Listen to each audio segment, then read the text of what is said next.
¿Se acuerdan de Yahoo? Ese nombre que antes era sinónimo de Internet, que era el rey, el que lo tenía todo. Pues agárrense, porque hoy vamos a desenterrar la historia de cómo este gigante cayó y se convirtió en una lección para todos. Esto es la historia detrás del éxito, y hoy, el fracaso de Yahoo nos va a dejar con la boca abierta. Yahoo no solo fue un pionero, fue el punto de entrada al Internet. Pero su historia es un recordatorio brutal de que en el mundo digital, la complacencia es el camino más rápido al olvido.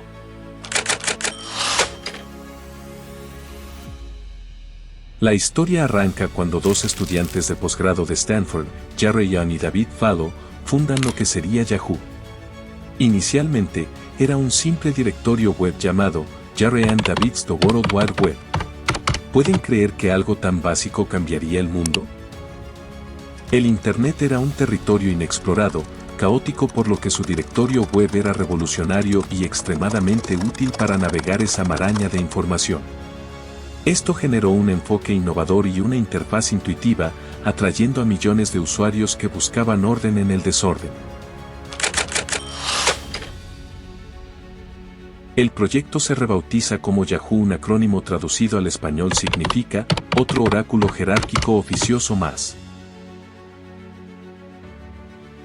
Un año más tarde, Yahoo da el gran salto y sale a bolsa en el Nasdaq. Vende 2.6 millones de acciones a $13. La acción se dispara a $33, o a más de 858 millones de dólares. Una locura para la época.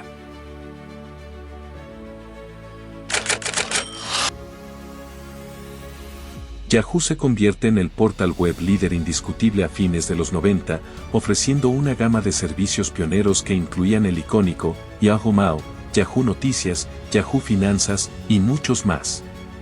Era el punto de partida más popular para los usuarios de la web en 1998. Su logo con la exclamación amarilla era tan reconocible como cualquier otra gran empresa tecnológica. Al consolidarse como el buscador por excelencia, Yahoo acumuló una vasta base de usuarios y, crucialmente, una enorme cantidad de datos sobre su comportamiento. Esto le dio una ventaja inicial significativa en el naciente mercado de la publicidad digital. Durante el boom de las .com, Yahoo alcanza su valoración máxima de más de $125 mil millones.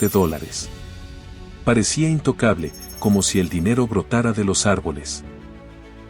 El rápido enriquecimiento de los fundadores y la empresa en general ocasionó una peligrosa complacencia que los hizo ciegos al verdadero valor de la innovación tecnológica, especialmente en el área de búsqueda. Paul Graham, un respetado inversor de Silicon Valley, llegó a describir a Yahoo como beneficiario de lo que en realidad era un esquema Ponzi.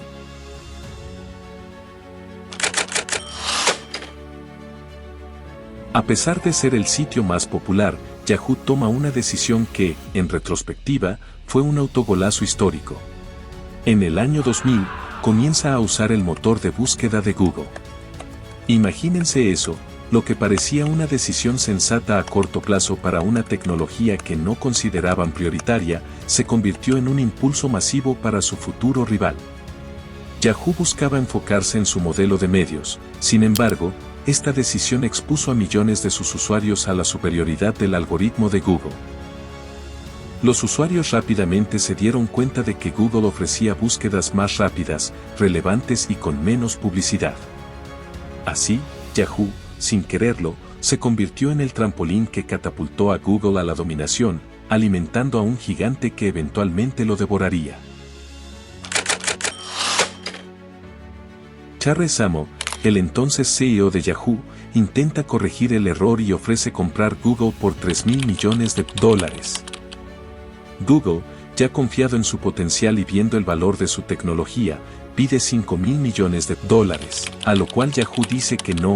Imagínense el cambio en la historia si Google hubiera aceptado. La cúpula de Yahoo, dominada por una mentalidad de medios y no de tecnología, simplemente no valoró el algoritmo de búsqueda como lo hizo Google, que se centró obsesivamente en la tecnología. Este error no solo les costó la oportunidad de dominar la búsqueda, sino que también les dejó con la necesidad de desarrollar su propia tecnología de búsqueda desde cero. Google lanza su servicio de correo, con almacenamiento revolucionario. Los servicios de Yahoo Mail y Messenger se estancaban sin innovación significativa.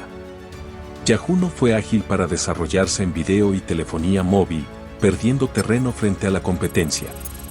Yahoo compró más de 110 empresas a lo largo de su historia, pero solo unas pocas tuvieron un encaje estratégico real con su negocio principal. GeoCities y Broadcast, por ejemplo, rápidamente se volvieron irrelevantes a medida que la tecnología avanzaba, convirtiéndose en blunders financieros.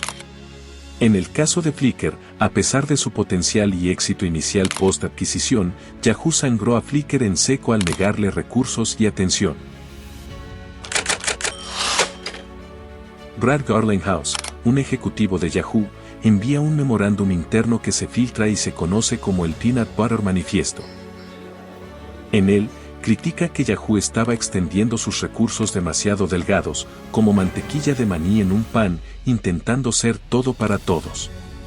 Sugiere una drástica reducción del 15 a 20% de la plantilla.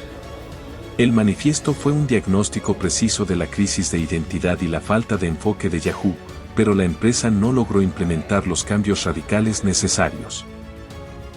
El memorándum de Garlinghouse fue una señal de alarma interna sobre la falta de una visión cohesiva y la falta de claridad de propiedad y responsabilidad dentro de Yahoo.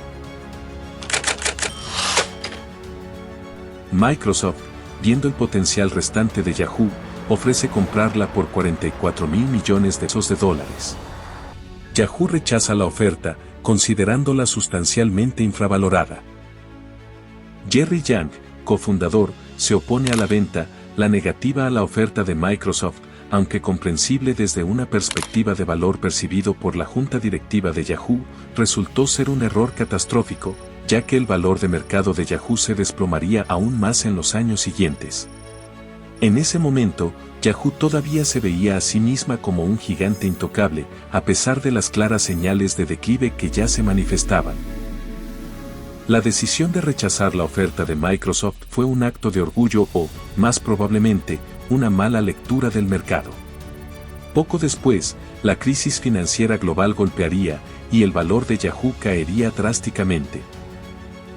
Este rechazo no solo les costó una salida digna y una valoración mucho más alta comparada con la que obtendrían años después, sino que también los dejó en una posición mucho más débil para el futuro, sin el capital o la alianza estratégica que Microsoft podría haber ofrecido para competir con Google. Yahoo firma un acuerdo con Microsoft para que Bing se encargue de su motor de búsqueda. Esto simboliza la rendición de Yahoo en la carrera por el servicio de búsqueda en Internet, una carrera que ya había perdido. Esta asociación, aunque buscaba reducir costos, confirmó la incapacidad de Yahoo para competir en el área más crítica del Internet moderno y lo dejó aún más rezagado. Después de años de intentar desarrollar su propia tecnología de búsqueda y fallar estrepitosamente en adquirir Google, Yahoo se vio forzado a externalizar su función principal de búsqueda. Se revelan dos de las mayores filtraciones de datos de la historia, una de agosto de 2013 que afectó a 3.000 millones de cuentas, que inicialmente fue reportado como 1.000 millones de cuentas afectadas y otra de fines de 2014 que afectó a 500 millones. Lo peor es que Yahoo fue criticado por no revelar esto hasta años después. La gestión deficiente de la seguridad y la falta de transparencia no solo resultaron en multas y pérdidas financieras, sino que destruyeron la confianza de los usuarios. Esto llevó a un intenso escrutinio del FBI, la SEC y el Congreso. Multas millonarias como un acuerdo de $117.5 millones y una multa de $35 millones por parte de la SEC. En julio de ese año Verizon Communications anuncia la compra de Yahoo por casi $5.000 millones. Sin embargo, debido a las masivas filtraciones de datos reveladas, el precio final de venta se ajusta más abajo en 2017.